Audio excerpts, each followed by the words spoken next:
January 15th, 1919, Boston's North End. It's an unseasonably warm winter afternoon, and towering over the waterfront is a tank holding over 2 million gallons of molasses. In a few minutes, it will kill 21 people.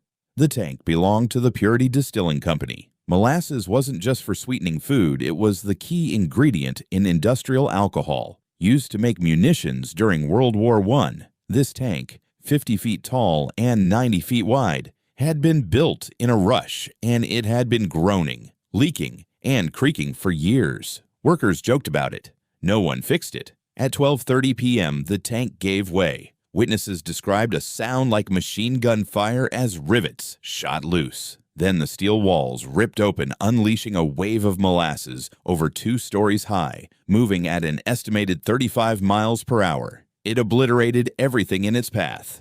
Buildings collapsed, a railway trestle buckled, and horses were trapped, unable to escape the thick, suffocating flood. 21 people died, some crushed by debris. Others drowned in the syrup itself, unable to fight through its thickness. Over 150 more were injured. Rescue workers waded through waist-deep molasses for days, and cleanup crews used salt water from the harbor and sand to cut through the sludge. Legend says you could still smell molasses in the North End on hot summer days decades later. The disaster led to one of the largest class action lawsuits in Massachusetts history at the time. Investigators found the company had ignored warnings and cut corners on construction. The case forced sweeping changes. For the first time, engineers were required to stamp and verify structural calculations, a legal safeguard that still shapes how we build today. Modern physicists have even studied why the flood was so deadly. Cold molasses is incredibly viscous, but the rapid temperature swing that day made it behave less like syrup and more like a wall of wet cement, engulfing everything before people could react. Today, a small plaque in Boston's North End marks the spot,